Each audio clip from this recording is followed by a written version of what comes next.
If your chicken says 100% natural, you might want to hear what that legally means: almost nothing. We're pulling back the curtain on how speed-first factories turn glossy labels into a shield. Today, we're naming 7 meat brands we avoid, and 2 that are actually worth your money, using recalls, hidden additives, and ownership ties you rarely see on the package. Stay for the brand that processes tens of millions of birds a week and how that scale can turn one slip into a kitchen-wide problem. Quick favor before we move on. If you appreciate this content, consider giving this video a like and subscribing to the channel. Believe it or not, more than 92% of viewers haven't subscribed yet. It's free and only takes a second, but it means the world to us. So did you subscribe already?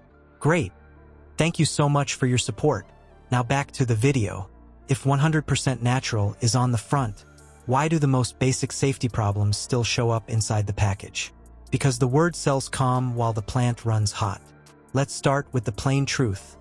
Mass production loves comfort words. Meanwhile, the line is cranked to hit quotas, not to give you a safer chop or cleaner drumstick. The law lets natural mean minimal processing and no fake colors. That's it. Not cleaner barns, not gentler handling, not better sanitation. People love it, so there's great demand for it. People want to cook more of it.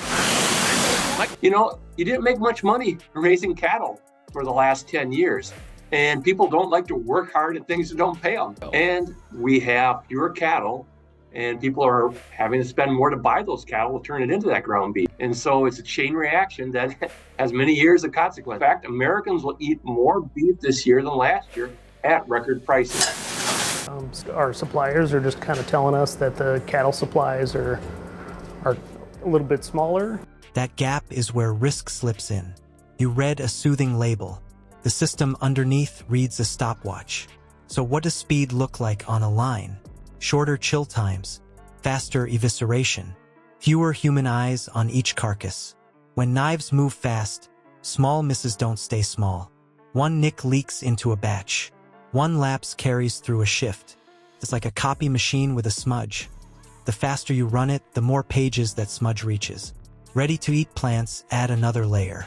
Cold, wet rooms are friendly to listeria. Tight schedules mean crews have less room to pause, scrub, and reset. That is why you keep seeing recalls of pre-cooked and vacuum-sealed meats. Cross-contamination thrives when everything is chilled, damp, and rushed. Now, match the glossy claims, humane, clean, raised right, against what inspectors actually chase. Temperature logs, not taglines. Cheap chicken has flown the coop as poultry prices have hit record highs at U.S. grocery stores. And the cost of chicken will likely stay elevated as Tyson Foods and other companies cut back poultry production to boost margin. In fact, U.S. consumption of chicken is expected to exceed 100 pounds per person this year for the first time ever, according to the U.S. Department of Agriculture. But consumer demand remains strong, with inflation-weary Americans choosing chicken as a cheaper option to other proteins, beef and pork. Sanitation breaks that happen on time. Line speed limits honored in real life, not only on a poster. The checklist is boring by design, but it keeps your fridge from becoming the laboratory. Tyson is the scale case. We're talking tens of millions of birds each week and prior recalls that include listeria and foreign material like rubber or plastic. Volume magnifies one bad step. A tiny flaw at that size becomes a truckload problem. And we're not done. Shift to pork. Who owns a major U.S. brand? And what growth drug flows in the supply here even while it's banned in other markets? The clue is in who writes the checks and where they sell. So the payoff is simple. Natural doesn't promise safer meat. It's marketing. The system decides your risk. Now let's move on to the brands we skip and the 2 we actually buy so you can shop with your eyes open. Which pork giant is owned by a foreign parent while using a growth drug banned where that parent sells? Let's start with how we're sorting this. We're grouping by the hidden costs of scale, recalls, additives, ownership ties, and how line speed trades off with safety and quality. Cheap now often means you pay later in contamination risk, residues, or tricks that pad weight and salt. A key ingredient for hot dish keeps getting more and more expensive, and it's causing sticker shock at butcher shops and grocery stores. Why is ground beef so expensive? Just about everyone has seen or been dealing with higher grocery bills, especially when it comes to meat in particular. Crazy to think of when I started 20 years ago that prices seemed so low and so manageable. In August 2024, Americans were paying about $5.58 a pound for ground beef. But this August, it jumped to $6.32 a pound. Tyson lands on the skip list. The Speed First model shows up in their record. Recalls tied to listeria and even rubber or plastic pieces in poultry. Add lawsuits over brine injections that drive up sodium and push water weight. When yield is king, corners get tight.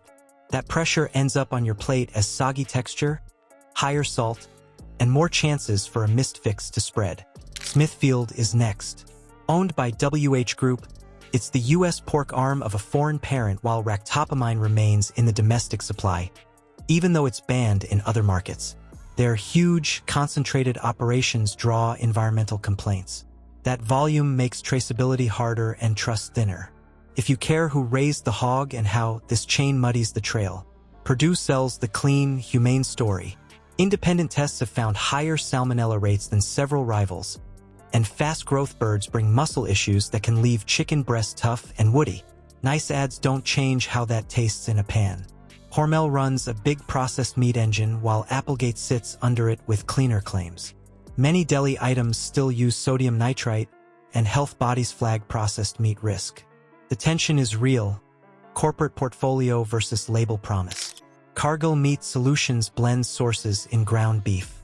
They've had large recalls, worker safety fines, and rely on dense feedlot supply.